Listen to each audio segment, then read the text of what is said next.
Lonely Rancher helped a beautiful dying Apache girl, then 50 hired guns came. Before we dive into the story, don't forget to subscribe and like the video, and tell us in the comments where you're watching from. Thomas Hale had not spoken to another soul in nearly 3 years. The desert had claimed his words, just as it had claimed his family, leaving him with nothing but silence and dust. Morning came like it always did, hot before the sun had even cleared the jagged ridges, cruel before a man had taken his first swallow of coffee. Hale stepped out of his cabin, tin mug in hand, scanning the horizon the way a man does when he expects nothing but trouble anyway. That's when he saw it, movement along the north fence. Small, staggering, out of rhythm with the stillness of the land. At first he thought it a coyote gone lame, but then it collapsed hard against a cedar post, and the shape was unmistakably human. A girl, barefoot, clothes in tatters, her skin split and bruised as if she had crawled out of a storm made of fists and fire. She tried to push herself upright, failed, and crumpled against the fence like it was the last wall between her and death. Hale froze. Every instinct screamed at him to turn around, step back into his cabin, and let the desert finish what it had started. That's how he had survived this long, by keeping his boots out of other people's messes. Trouble came in 3 forms out here: the kind that bled, the kind that begged, and the kind that followed you home when you weren't looking. This girl looked like all 3 wrapped into one. The wind shifted, carrying the ragged rasp of her breathing to his ears. It was not the sound of weakness. It was the sound of someone running so far and so long that even her lungs had forgotten how to rest. Something in Hale's chest tightened, something he thought he'd buried beneath 10 years of silence and whiskey.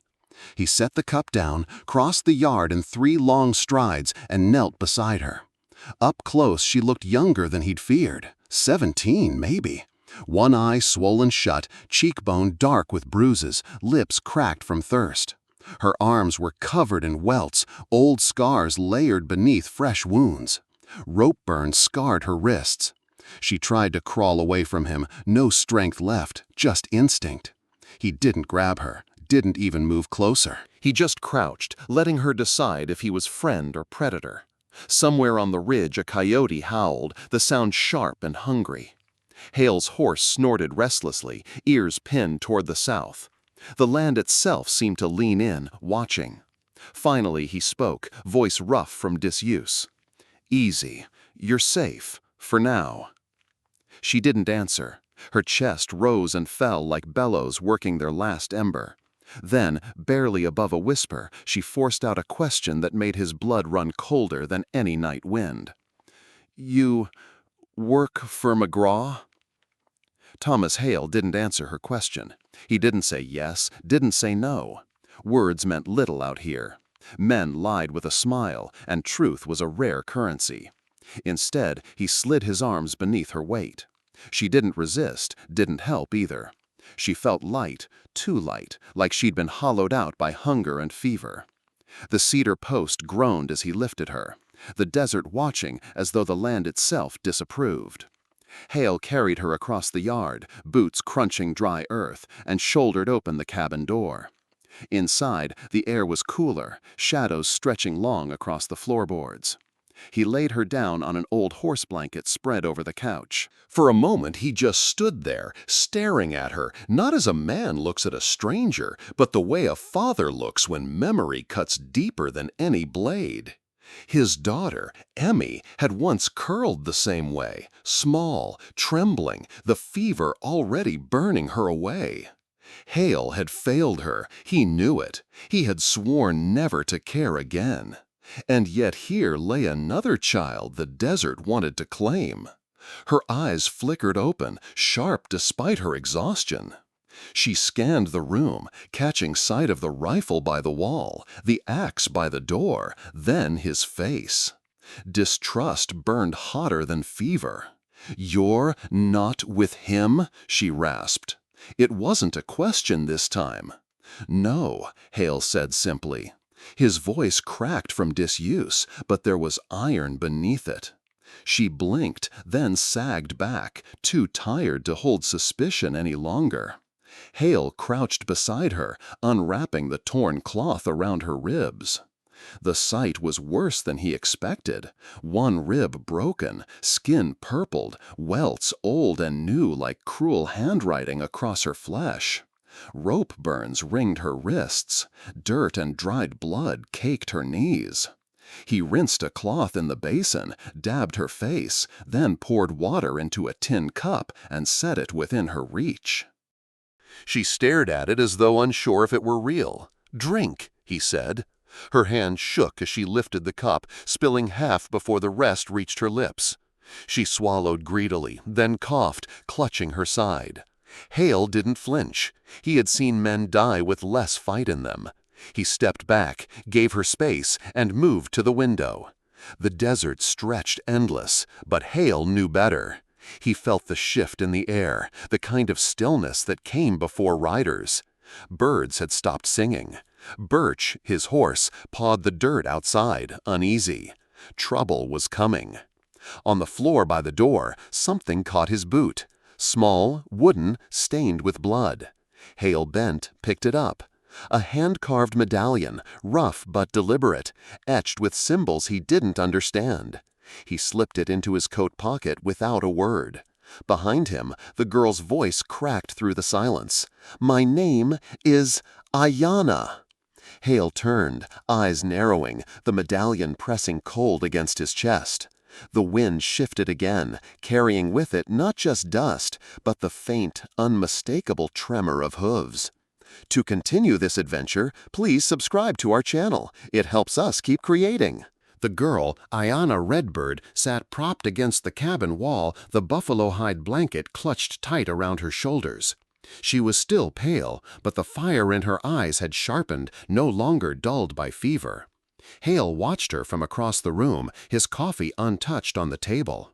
The desert outside lay quiet, but the silence felt heavy, like a sky just before a storm. She broke it first.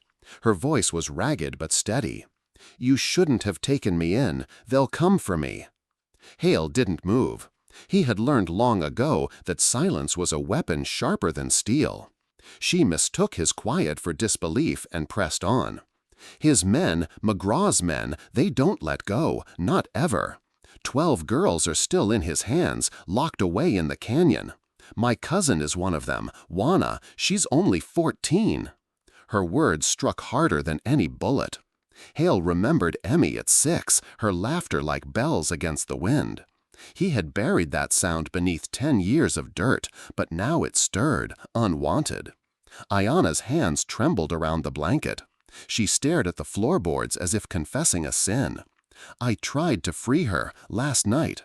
I stole a key when the guard was drunk. Juana slipped through the gate, but I ran the other way, to draw them off. I thought if they chased me, she might have a chance. Maybe she does.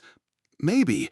Her voice cracked, and for a heartbeat, the mask of defiance slipped, revealing a girl who had carried too much weight for too long. Hale leaned back in his chair, studying her. He had seen soldiers break easier than this. The scars on her wrists told stories of rope and chains. Her eyes told another, the story of someone who had not yet surrendered. "Where?" he asked at last. She blinked, startled. "What? Where's the canyon?" She hesitated, suspicion flickering across her face. "Why, so you can turn me over quicker?" His jaw tightened. "If I wanted you gone, I'd have left you in the dirt." The fire snapped in the stove. Ayanna looked at him long, weighing truth against fear. Then, slowly, she nodded. "Southeast, 2 days' ride if you follow the main road. Less if you know the cut-throughs. They call it Whispering Gulch. Old mines, barbed wire, guards with rifles. It's a prison no one escapes." Hale let the name settle in the room like dust. Whispering Gulch. A place that already sounded like a grave. Her eyes lifted, fierce again.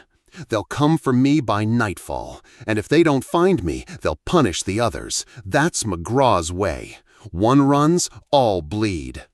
Outside, the wind picked up, rattling the loose shutters.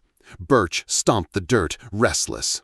Hale's hand brushed unconsciously against the revolver hanging on the wall, the weight of old battles pressing against his palm. Ayanna caught the motion. "You don't understand. Silas McGraw owns Dustwater. The sheriff, the judge, the trading post, all of it. He owns the law. Out here, there's nowhere safe." Hale stood, crossing to the window. His silhouette, framed against the pale horizon, looked carved from the desert itself. When he spoke, his voice was low, almost a growl. Then maybe it's time somebody reminded him this land isn't his to own. The afternoon heat pressed heavy against the cabin walls. The desert had gone quiet again, too quiet, the kind of hush that made a man's skin itch. Hale was at the window when he saw the dust, thin at first, then thicker, uncoiling across the southern ridge like a warning. Riders, 3 of them. He didn't curse, didn't move fast. He had learned long ago that panic was a man's first mistake. He turned to Ayanna. She was standing now, though unsteady, gripping the back of the chair like it was her anchor. Her eyes locked on the dust cloud, and her face went pale. "They found me," she whispered. Hale took his rifle down from the wall, checked the chamber, then leaned it against the doorframe, not raised, not pointed, just present. He looked at her. "Stay behind the stove. Don't make a sound." The knock came 5 minutes later. Not frantic, not polite. A steady rap, casual as if they were peddlers selling trinkets. Hale opened the door slow. 3 men sat their horses in the yard. The one in front had the easy arrogance of someone used to being obeyed. Mid-40s, clean coat, a toothpick in his mouth. His companions flanked him with rifles resting across their saddles. "Afternoon, neighbor," the leader drawled. His smile was wide, his eyes sharper than broken glass. "Hope we ain't disturbin'?"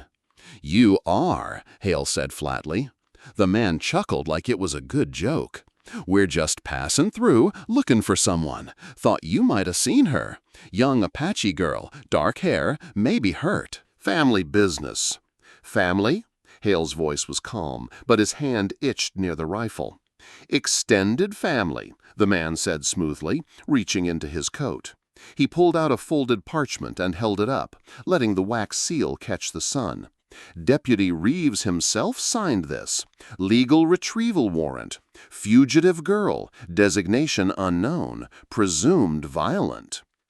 Hale didn't take the paper. He didn't need to. He knew Reeves. Knew the stink of whiskey on his breath, the way McGraw kept his pockets lined. "That scrap's not worth the ink," Hale said. The rider's smile thinned. "Now, neighbor, I get it. You're a stubborn man. But this here's the law, and the law says this girl belongs to Mr. Silas McGraw." He leaned forward in the saddle, voice lowering.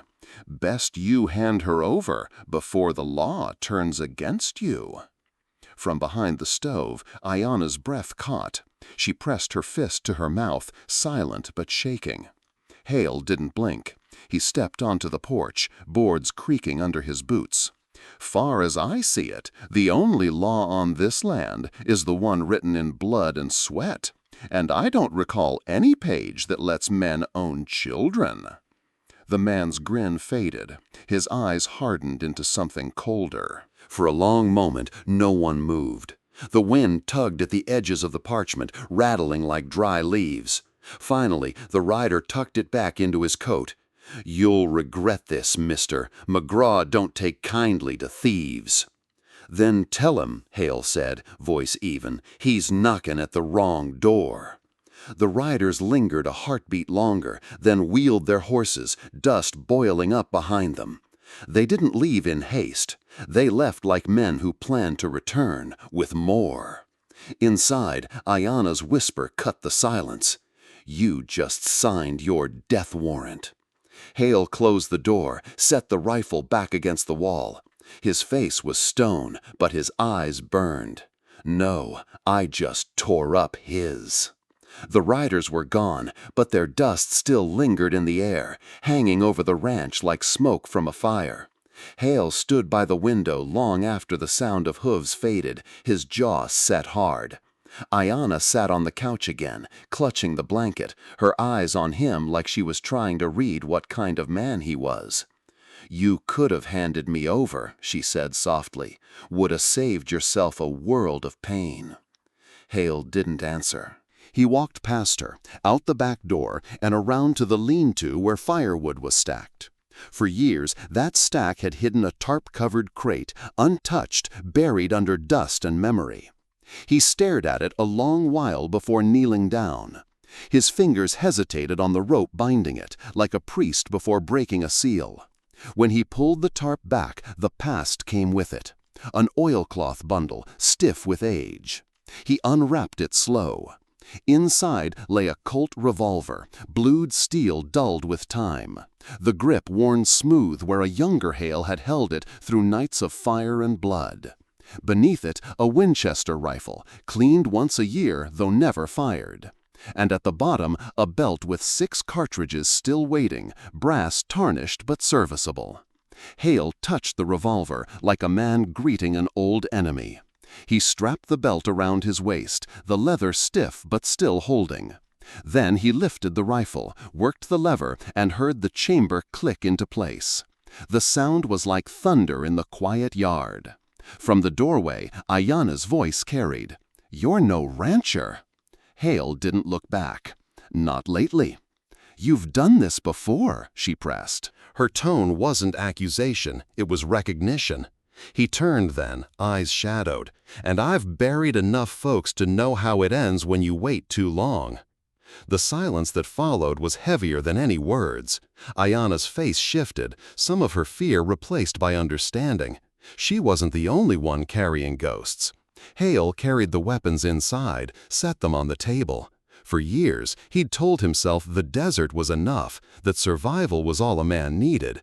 But now, staring at the bruised girl across the room, he felt the lie unravel. Hiding hadn't saved his wife. Hiding hadn't saved Emmy.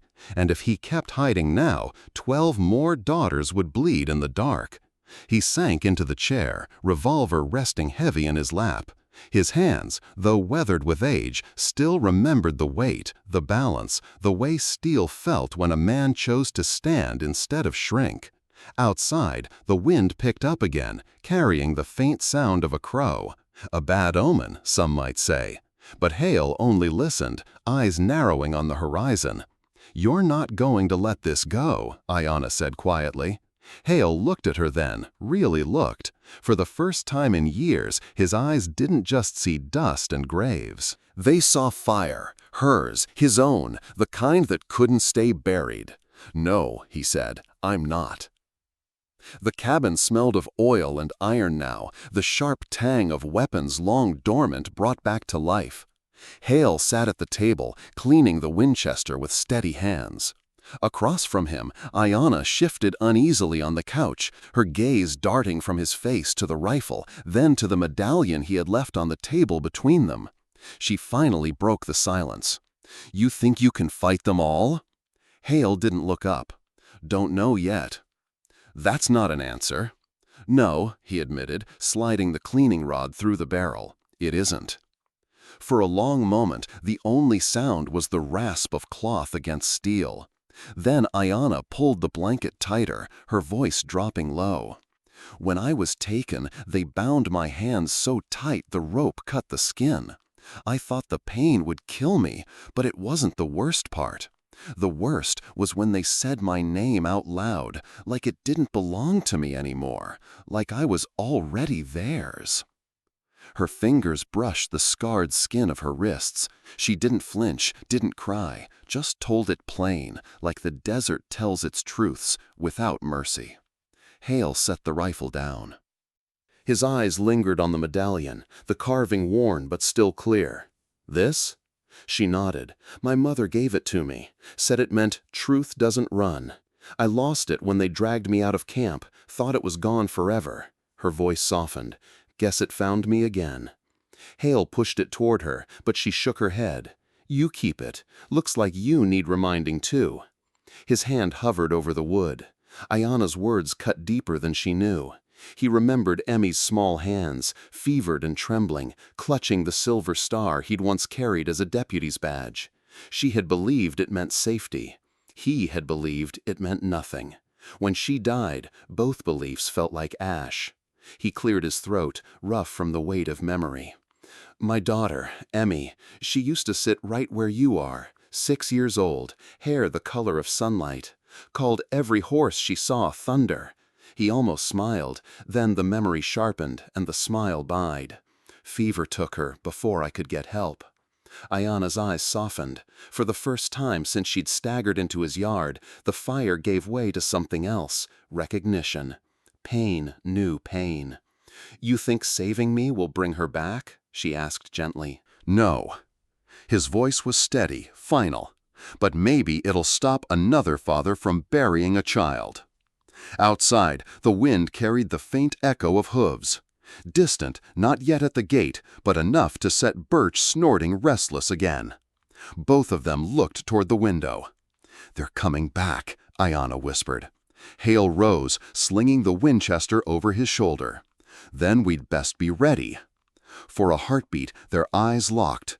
Hers young but unbroken, his old but no longer hollow. Somewhere between them, trust began to take root. By late afternoon, the light turned copper and long shadows bled across the yard. Hale stood by the barn, oiling a hinge that didn't need it, just something to keep his hands busy. The air was restless, carrying the smell of dust and something sharper, like rust on iron. The sound of hooves came before the dust cloud this time. More of them, heavier. Birch stamped and snorted, ears pinned flat. Ayana appeared in the cabin doorway, hair tied back, blanket wrapped around her shoulders like armor. Her face was pale but steady. They both watched as the riders came into view. Not 3 this time, 8. They fanned out wide, methodical, confident. And at their center rode a man Hale had hoped not to see so soon, Silas McGraw. He looked younger than Hale expected, no older than his late 30s, with a sharp coat and boots that had never seen dirt. A man dressed for Sunday, not the frontier. But it wasn't his clothes that carried weight. It was the way he sat the saddle, easy and smug, like he owned the horizon. "You must be Thomas Hale," McGraw called as he drew up, voice smooth as molasses and just as thick with poison. "My men tell me you've been less than cooperative." Hale rested his rifle across his chest, not aiming, not lowering. "I don't cooperate with liars." McGraw smiled like it was a compliment. "Neighborly of you to say, but you've got something that belongs to me. A girl, Apache, dark hair, scarred wrists. You can save yourself a heap of trouble by handing her over now." Hale's face was stone. "She's not property." The smile thinned. McGraw reached into his coat, pulled a thick parchment sealed with red wax. "This here is a debt bond, signed by Judge Barnes, notarized and filed. Gives me full retrieval rights over one fugitive native female indentured under breach of contract." He held it out like scripture, daring Hale to deny it. Hale didn't take it. "That girl's got rope burns and broken ribs. Doesn't look much like a contract to me." McGraw's voice cooled. "Careful, Mr. Hale. Accusing a judge of fraud's a mighty bold thing for a man without friends." Hale's grip tightened on the rifle, but he didn't raise it. Then maybe it's time bold men stood up. For the first time, McGraw's smile cracked. He leaned forward in the saddle, lowering his voice so only Hale could hear. "You've got until sundown. Hand her over, or I burn this ranch to the ground with you in it." The words hung heavy in the heat. Ayana stiffened in the doorway, her knuckles white on the blanket. Hale didn't look at her. He kept his eyes on McGraw, unblinking. "You'll do what you do," Hale said at last. "But if you cross that fence again, you'd best bring more men." McGraw stared at him a beat longer, then sat back with a chuckle. "Stubborn, I respect that. Shame it'll get you killed." He wheeled his horse, and the riders followed, dust boiling behind them as they vanished toward the ridge. When silence settled again, Hale finally turned. Ayana's face was tight with fear, but her eyes burned with something else. "You saw it," she whispered. "He owns the judge, the sheriff, the whole town." Hale nodded slowly, voice low as gravel. "Maybe, but he doesn't own me." The sun dropped lower, casting long copper shadows across the yard. Hale moved with quiet precision, every step deliberate. He'd checked the rifle twice, oiled the revolver, packed spare cartridges in a satchel by the stove. A hunting knife slid snug into his boot, the same one he hadn't worn since the war. Inside the cabin, Ayana paced like a caged hawk, her eyes darting from door to window. "You don't have to do this," she said. Hale didn't stop working. "Tell that to your cousin." She flinched, but her chin lifted stubborn. "You'll get yourself killed." "Then it'll be on my terms," he replied, pulling a lantern from the shelf and setting it on the table. His tone carried no bravado, just the weight of a man who had already buried too much. When the preparations were done, he led her out back. The old root cellar sat half hidden under the slope, its wooden hatch covered with burlap and dry brush. He lifted it, revealing a ladder that dropped into cool shadow. "You'll stay here," Hale said firmly. "No noise, no light. You don't come out unless you hear my voice twice. Clear?" Ayana gripped the blanket tighter. "You expect me to hide while you face him alone?" "I expect you to live," Hale said. His eyes, hard as granite, softened for just a moment. "I couldn't save Emmy. I won't fail again." Her breath caught. She searched his face, saw no lie there, only the carved truth of a man who carried grief like armor. Slowly, she descended into the cellar. Hale pulled the hatch closed, laying the burlap back in place until it looked like nothing more than dirt and weeds. Back inside, he sat at the table, revolver across his lap. The cabin creaked with the evening breeze, every sound too loud, every silence too long. He poured water into a cup, drank half, then set it down with steady hands. Ayanan's words echoed in his head. "He owns the judge. He owns the sheriff." But then another rumor surfaced, something he'd heard at the trading post months ago. A federal marshal was riding these parts. Ezra Stone, they called him. A lawman not for sale, not easily swayed. Some swore he'd already put 3 corrupt judges in irons. Others said he was just a ghost, a story whispered to scare the guilty. Hale didn't know which to believe. But if Stone was real, and if he was close, maybe the scales weren't as fixed as McGraw believed. The sun kissed the horizon, bleeding orange across the land. Hale stood, checking the Winchester one last time. Birch pawed restless in the corral, sensing the storm. Hale glanced toward the cellar, his voice low, meant for ears that might still hear him beneath the dirt. "Hold fast, girl, this ain't over yet." Then he stepped onto the porch, rifle in hand, as the last light of day stretched long across the desert, waiting for the darkness and the riders that were sure to come. The journey to explore the Wild West is still long. Subscribe to hear more true stories. If you're still watching, drop a 1 in the comments. The first shot split the dusk like lightning across dry timber. Hale didn't wait for the riders to circle close. He stood in the yard, Winchester raised, and dropped the lead man from his horse before the others had time to blink. Chaos erupted. Gunfire tore through the evening air. Horses screamed and scattered, hooves ripping up dirt. Bullets slammed into the porch beams, showering splinters across the cabin wall. Hale moved fast, rolling behind the water trough as rounds chewed into the ground where he'd been standing. He fired again. One rider tumbled backward, rifle spinning from his grasp. Another cursed and pulled his mount hard, retreating toward the gate. For a moment, Hale almost believed he could hold them. But then came the crack of fire. A torch arced through the twilight and landed against the barn's hay pile.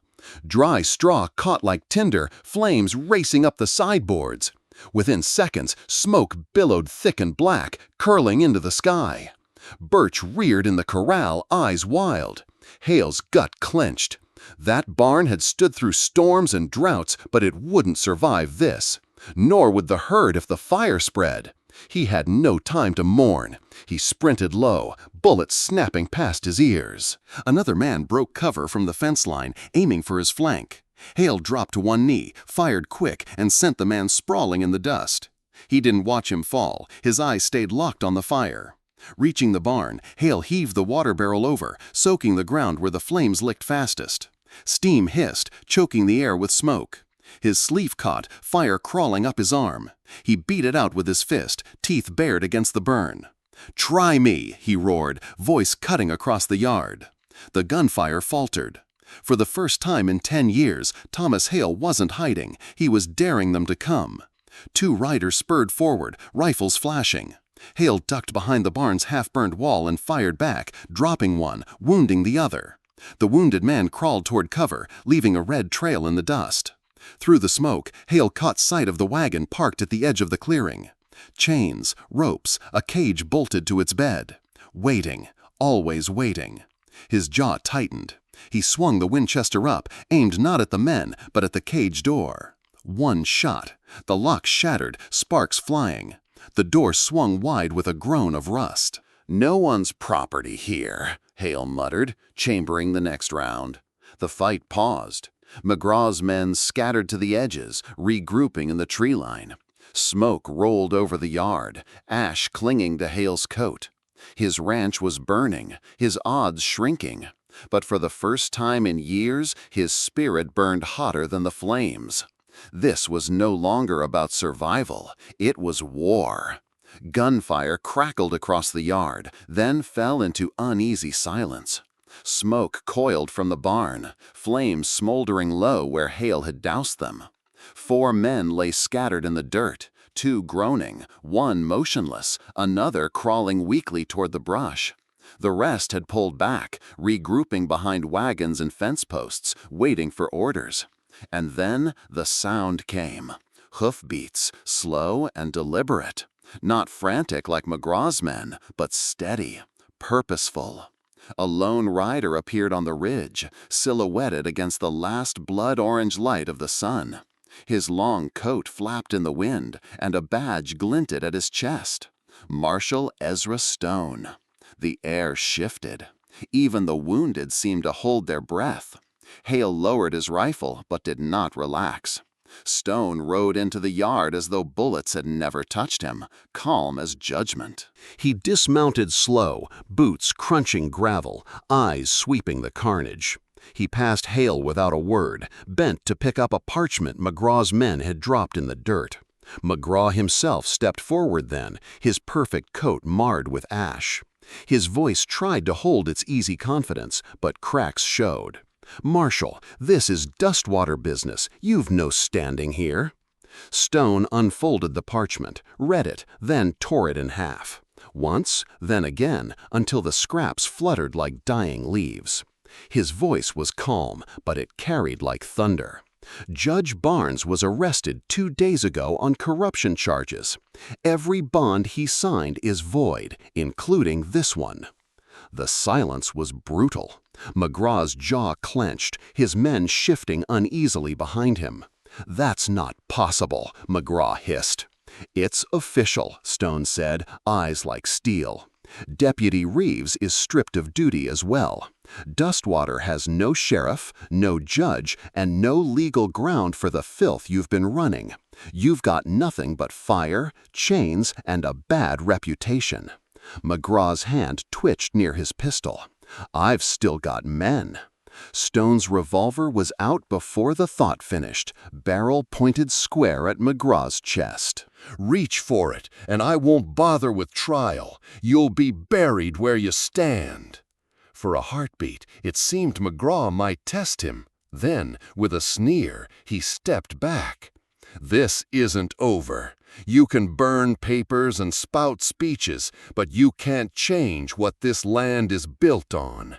Power bends the law, and men like me own the power." Stone holstered his revolver, unflinching. Maybe once, not today. McGraw turned sharply, mounting his horse. His men followed, though not with the same swagger as before. Dust rose as they retreated into the dark, their silhouettes swallowed by the horizon. When the last hoofbeat faded, Stone finally looked at Hale. His eyes were sharp, but not unkind. "You still got fight in ya?" Hale, sweat-streaked and ash-stained, nodded once. "Good," Stone said, turning toward his horse. "Because this ain't finished, not till we break the chains at Whispering Gulch." The night settled heavy over the smoldering ranch. Ash drifted on the breeze, glowing faint under the rising moon. Hale sat at the table, revolver disassembled before him, cleaning each piece with practiced care. Across from him, Marshal Ezra Stone leaned forward, elbows on his knees, eyes locked on Ayanna.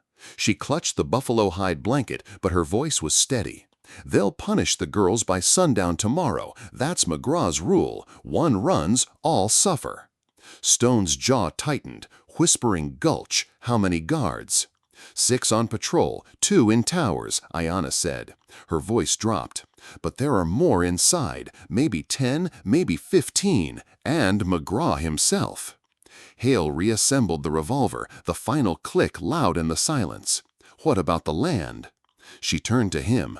"Canyon walls high on both sides. Old mining road collapsed years ago. There's only one way in or out." "Which makes it a trap," Hale muttered. Stone shook his head. "Which makes it perfect. We seal the pass, and McGraw's empire dies in a single night." Hale leaned back, rubbing a hand over his face. He remembered the blast at the irrigation trench, rocks splitting like thunder. He still had dynamite left in the crate, enough to close a canyon if placed right. Stone caught his look. "You've done it before."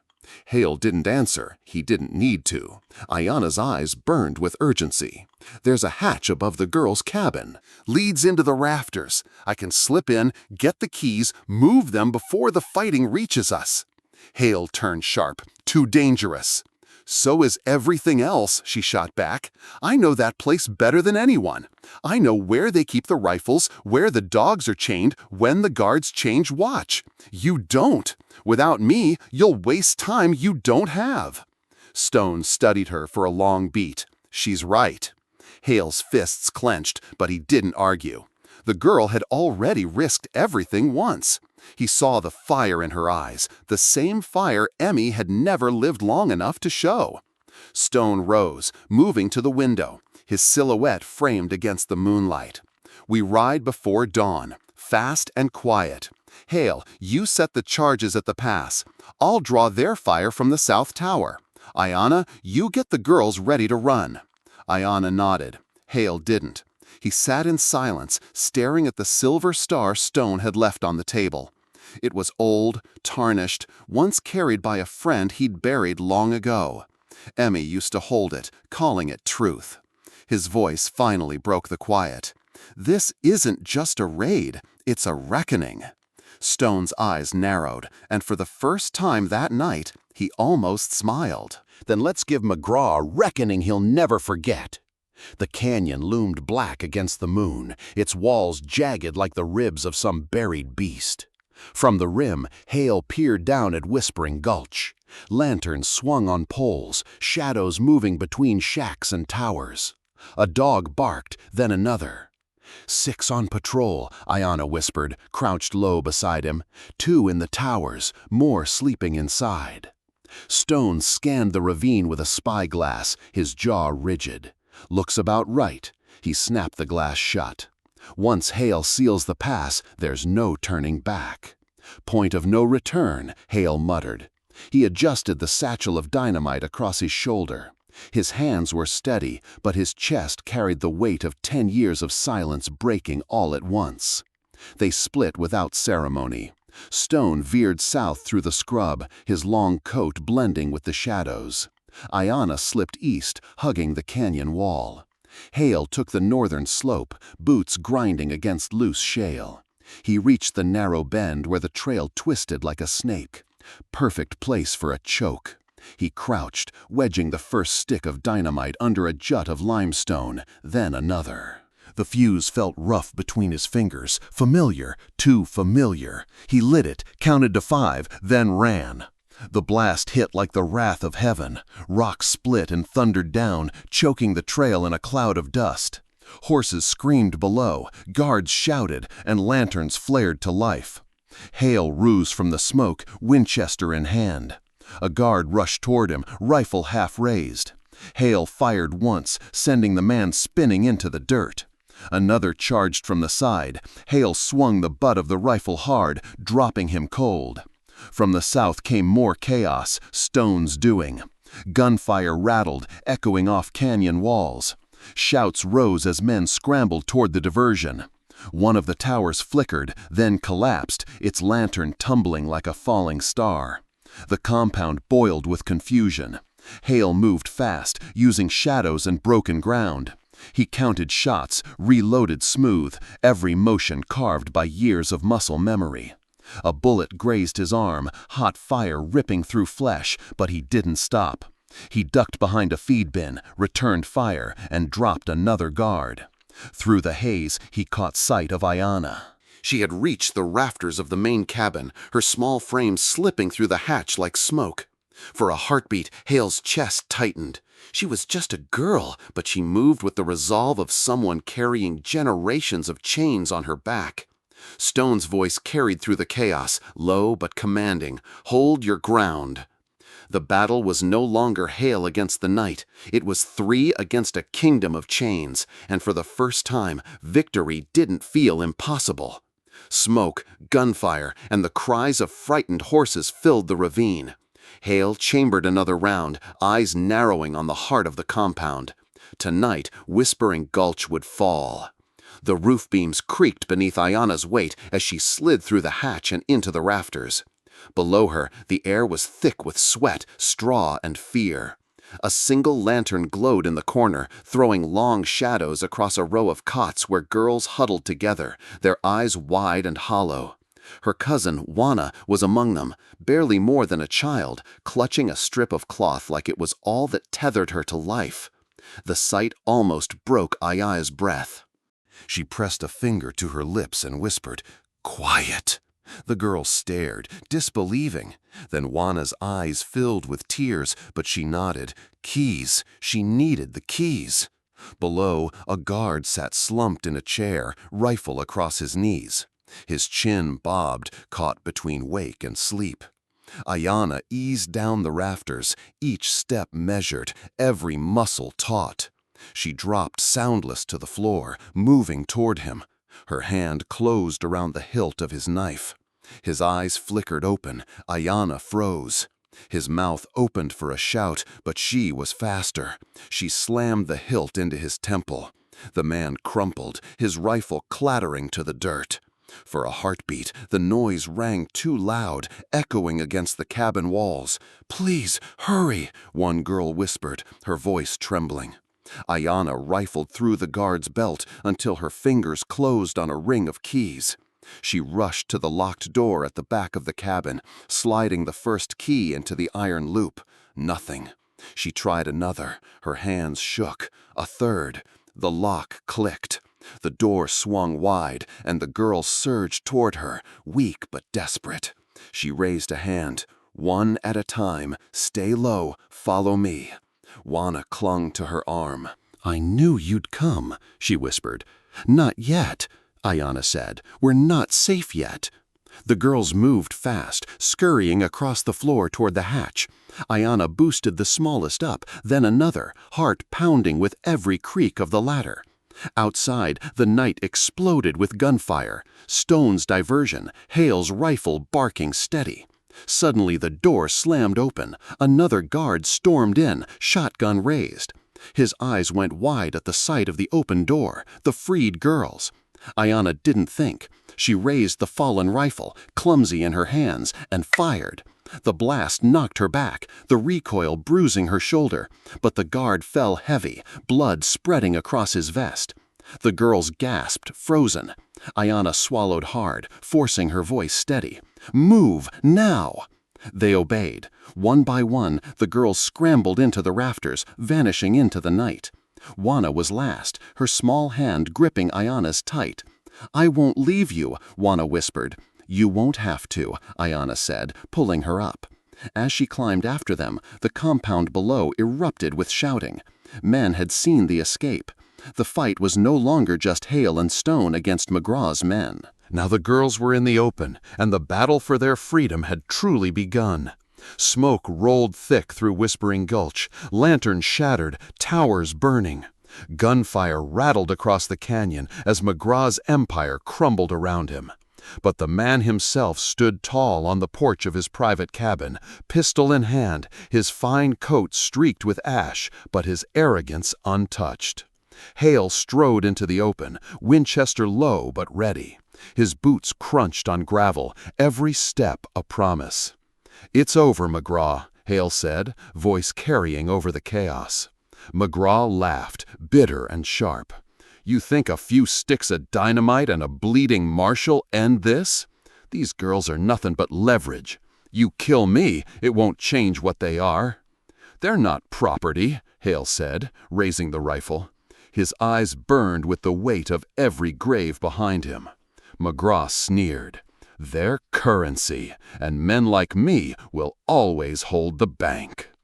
From the shadows above, Ayana's voice cut like steel. "Not tonight." McGraw's head snapped upward. He caught the flicker of movement, the glint of a rifle in her hands.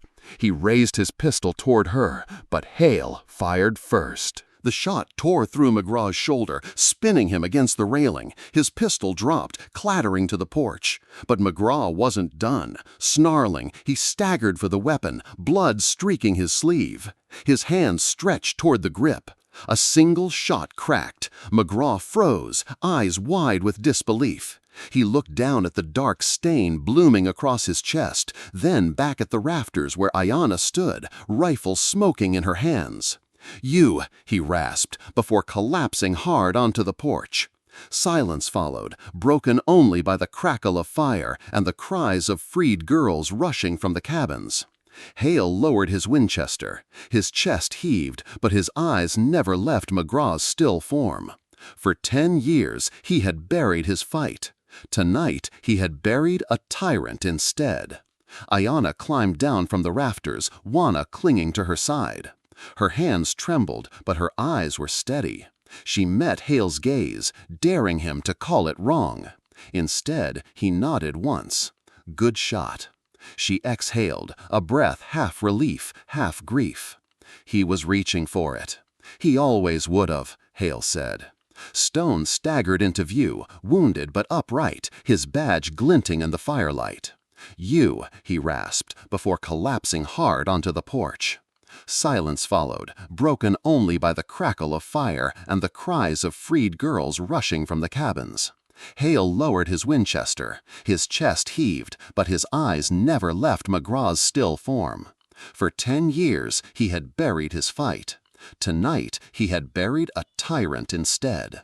Ayana climbed down from the rafters, Juana clinging to her side. Her hands trembled, but her eyes were steady. She met Hale's gaze, daring him to call it wrong. Instead, he nodded once. "Good shot." She exhaled, a breath half relief, half grief. "He was reaching for it." "He always would have," Hale said. Stone staggered into view, wounded but upright, his badge glinting in the firelight. He surveyed the yard, the broken men, the freed girls, McGraw lying dead. His voice was low, but it carried. "The Spirit of the Lord is upon me, to proclaim liberty to the captives and recovery of sight to the blind, to set at liberty those who are oppressed." Luke 4:18. The verse hung over the canyon like a benediction, sanctifying the blood-soaked ground. For the first time in years, Hale felt the desert breathe again. The chains were broken. If you like this video, please comment number 9. If you don't like it, please comment number 0. And please leave a comment and share your feelings. 3 days later, Dustwater was quieter than Hale had ever known it. Not silent, wagons still rolled, dogs still barked, children still laughed, but there was a hush beneath it all, as if the whole town was holding its breath. The procession came at dawn. Marshal Stone rode at the front, his coat scorched, his arm bandaged tight. Behind him trailed 2 wagons. One carried the body of Silas McGraw, wrapped in canvas, lashed down like a piece of freight. The other carried 12 girls, pale but alive, their eyes wide as they took in streets they hadn't seen in years. No one cheered, no one jeered. The townsfolk simply stood along the main street, hats in hand, eyes heavy. They had known, deep down, everyone had. But knowing and facing were 2 different things, and only now did the truth stand in daylight. Hale walked beside the second wagon. Ayanna rode Birch, Juana clinging to her waist. Ash still clung to Hale's coat, and his arm ached from where a bullet had grazed it. But he carried his head high, his stride steady. He hadn't walked this street in years, not since burying Emmy. Now every step felt like dragging a stone up a mountain, but one he had chosen to carry. The wagon stopped at the courthouse. The building's shutters were drawn tight, the judge's chair empty. Stone swung down from his horse, hauling a blood-stained bond from his coat. He mounted the steps and nailed it to the door with the butt of his revolver. "Anyone still think this was legal?" Stone's voice carried across the square. "Step inside, and we'll find out." No one moved. Not a sheriff, not a deputy, not a soul. By sundown, the courthouse was locked, the saloons shuttered, and the general store closed early. A sign appeared under the old cottonwood tree where bounty posters used to hang. Fresh boards, nailed rough. The letters burned into it read, "No more chains. No more silence." Hale stood there a long while, hat in hand, watching the words glow in the last light. Ayanna stood beside him, her hair braided neat, her eyes calm but never still. Juana clutched her hand tight, as though the world might tear her away again if she let go. Some of the girls were taken in by rancher families that evening. A few would ride with Stone's men to relatives in other towns. But Juana refused to leave Ayanna's side, and Ayanna refused to leave Hale's ranch. "She's all I've got left," Ayanna whispered. Hale studied the girl's defiant face, then the child clinging to her. He thought of Emmy, of the empty chair at his table, of the bench under the cottonwood where he'd spent a decade drinking alone. His voice was rough when he answered, "Then you've got a place at the ranch, both of you." For the first time in days, Juana smiled, a real smile, unguarded and bright as dawn. That night, the 3 of them sat under the cottonwood tree. Hale poured coffee into 3 dented tin mugs. Juana filled hers with wildflowers she had gathered along the road, arranging them like a ceremony. Ayanna sat quiet, humming a tune Hale didn't know but liked all the same. The wind stirred above, rattling the branches. Hale looked at them, 2 lives stitched back together with fragile thread, and felt something shift deep in his chest. Not the weight of grief, not the silence of loss. Something lighter, something he hadn't dared believe in for years. Hope. Spring crept into the valley like a quiet apology. The rains came late but steady, soaking the red earth and painting the sagebrush green again. The fire-scorched beams of Hale's barn were rebuilt plank by plank, though some scars were left on purpose. Not all wounds should vanish. Some were reminders. Each morning, Hale found Ayanna and Juana already at work in the paddock. Birch had taken to Juana as if the horse knew she needed him. The child brushed him slow and careful, whispering in Apache, and the gelding dipped his head as though listening to every word. Ayanna trained the younger girls who had stayed in Dustwater, Apache and settler children alike. She showed them how to track deer prints along the creek bed, how to heat stones for boiling water, how to listen for truth in someone's tone rather than their words. The townsfolk noticed.